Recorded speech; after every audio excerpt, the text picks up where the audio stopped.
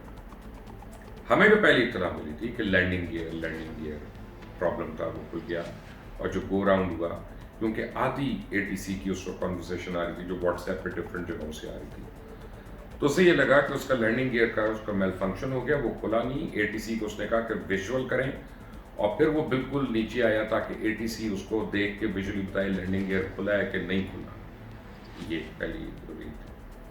ابھی پتہ چلا کہ وہ بھائی جان شاید اب یہ کیونکہ وہ ہے نہیں, اور دیکھیں میرے لیے تکلیف دہ بات ہے کہ جو چلا گیا نا میں اس کے متعلق ایزیوم کر رہا ہوں, لیکن میں ایزمپشن ہی کر سکتا ہوں اس وقت جب تک فورینسک رپورٹس مختلف چیزوں کی نہیں آتی, اور یہ ایک پینفل پروسیس ہے.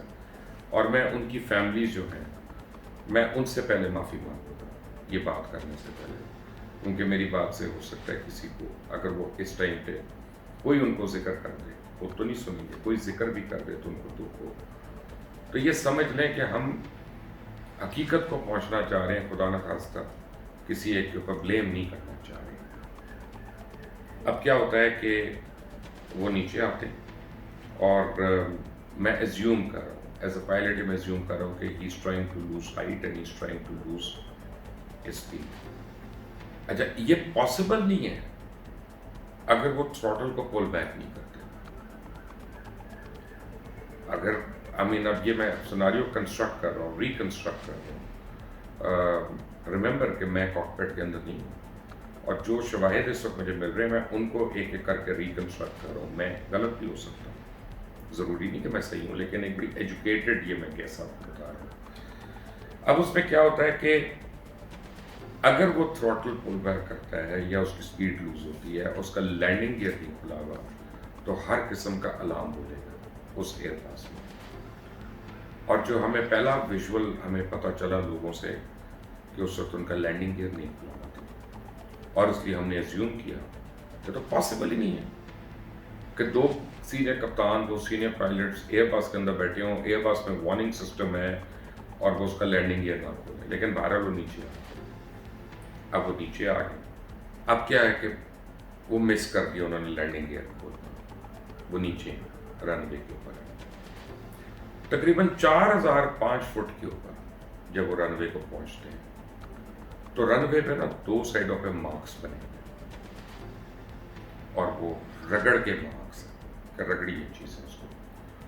تو 4500 فٹ کے اوپر لیفٹ انجن جو ہے وہ رن وے کو ٹچ ہوا اور اس نے رگڑ کھائی, اور تقریباً 5500 فٹ کے بعد یعنی 1000 فٹ کے بعد رائٹ انجن جو سٹار بورڈ انجن ہے وہ جا کے اس کو لگا, اور تھوڑی دیر کے بعد ہی دونوں انجنز جو ہیں وہ پورا گراؤنڈ کو زمین کو لگے. اب جب وہ لگے ہیں دونوں اس طرح سے تو پلین نے 2-3 باری باؤنس کیا اور اس نے وہاں پہ زمین کے اوپر ہاپنگ کی ایک قسم کی. آئیڈیلی تو اس وقت شاید یہ ہونا چاہیے تھا اگر, اب یہ دیکھیں بڑا آسان ہوتا ہے بعد میں بیٹھ کے یہ بات کرنا, اور بڑا مشکل ہوتا ہے کنٹرول کے اوپر بیٹھ کر اس وقت سنیک آف دا ٹائم پہ یہ فیصلہ کرنا. لیکن میں ہائنڈ سائٹ انٹیلیجنس سے یہ کہہ رہا ہوں کہ آئیڈیل یہ ہوتا ہے کہ جب سافٹ بیلی ٹچ ہو ہی گئی تھی تو وہ اس کو ڈرائیو کراتے. انہوں نے نہیں کیا, یہ تھاٹ ادروائز, انہوں نے پول آؤٹ کیا, اور اب انہوں نے کیا کیا کہ جہاز کو لیفٹ سائڈ پہ پول آؤٹ کیا and he went for a go round. اب کیا ہوا ہے کہ انہوں نے پائلٹ نے دوبارہ آ کے تقریباً 2500 فیٹ کا ایک الٹیٹیوڈ گین کیا اور وہ وہاں پہ آئے ہیں اور لینڈنگ گیئر کھلا اور لینڈنگ گیئر کھل گیا. اور جب ہم فائنل پکچرز جب آئیں گے تو اس میں لینڈنگ گیئر ان کا کھلا ہوا اور وہ it came down perfectly fine. لیکن اس وقت وہ پائلٹ جو ہے نا وہ constantly he was losing thrust, constantly he was losing thrust, کیونکہ دونوں انجن جو تھے وہ زمین پہ لگنے کی وجہ سے شاید ڈیمیج ہو گئے تھے, اور ان میں جتنی بھی پاور ان کو مل رہی تھی نا وہ ریم ایئر انٹیک سے مل رہی تھی وہاں پہ. اب اگر آپ پائلٹ ہیں یا آپ انجینئر ہیں تو آپ کو سمجھ آ جائے گی کہ میں کیا بات کہہ رہا ہوں. بٹ جو ڈیزائرڈ تھرسٹ تھی وہ نہیں ملی because engines had lost power by that time اور they started to lose power at the same time. اب اس کے بعد انہوں نے وہ جو ہے کوشش کی ہے دوبارہ رن وے تک آنے کی, بٹ وہ انجنز اس کو پاور نہیں دی اور جہاز اسٹال کر دیا. اور پھر اینڈ آپ کو پتا ہے. دیکھیں یہاں پہ دو چار بڑی اہم باتیں جو میں نے آپ کو کل بھی بات کی تھی کہ there is always a series of events behind such incidents. اس میں پی آئی اے کی مینٹیننس کی, ان کی جو انجینئرز ہیں ان کی بھی فالٹس ہیں یا ہو سکتی ہیں, پائلٹس کی بھی ایررز ہو سکتے ہیں, سول ایویشن کی بھی بلنڈرز ہو سکتے ہیں, اور پورا ایک چین آف کمانڈ جو ہے اس کے اندر کہیں نہ کہیں لوپ ہولز آ سکتے ہیں, گرے ایریاز ہو سکتے ہیں. لیکن اب وقت آ گیا کہ پاکستان کے لوگ جو ہیں ان کو صحیح انفارمیشن ملے اور پاکستان کے لوگوں کو صحیح بات پتہ چلے. میں کنونسڈ ہوں کہ سول ایویشن کے جو بلنڈرز ہیں میں کہ اس کی وجہ بتاتا ہوں. ہم نے خود بہت سے پائلٹس کو ہم نے یعنی ایکسپوز کیا, اور پی آئی اے کے بے انتہا لاتعداد انجینئرس کو, ٹیکنیشینس کو اور سینسٹیو پوائنٹس پہ کام کرنے والوں کو ایکسپوز کیا کہ جن کی ڈگریز جعلی تھی. اور جب ان جعلی ڈگری والوں کے خلاف کرو پروگرام تو وہ کورٹ پہ چلے جاتے ہیں کہ یہ ہے, وہ اسٹے مل جاتا ہے. جب ان کے خلاف انتظامیہ کرے تو وہ اسٹے لے لیتے ہیں. ٹھیک ہے جی, ہو گیا. جب سارے جو ہے نا بحث کرتے ہیں اس کے اوپر کہ اگر میں پائلٹ ہوں فرض کریں اور میں جعلی ڈگری سے میں نے جعلی لکھایا ایف اے ہوں یا بی اے ہوں اور میں نے لائسنس کے لیے اپلائی کر دیا اور وہ لائسنس مجھے مل گیا, تو میری فلائنگ کا اس سے تعلق نہیں ہے. فلائنگ مجھے شاید آتی ہے لیکن کیریکٹر کا تعلق ہو جاتا ہے.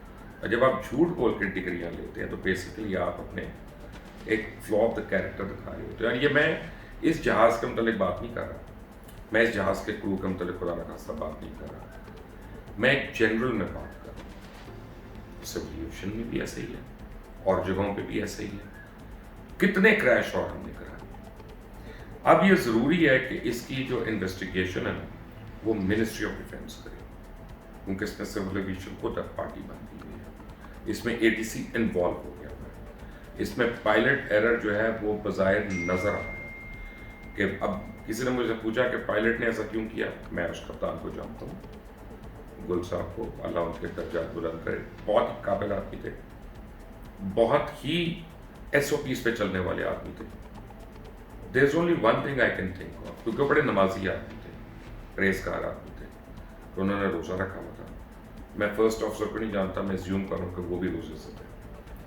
اور آپ کو بتاؤں کہ مذہب کو ایک لمحے کے لیے ذرا سا الگ رکھیں, لیکن جب آپ روزے کے ساتھ فلائٹس کر رہے ہوتے ہیں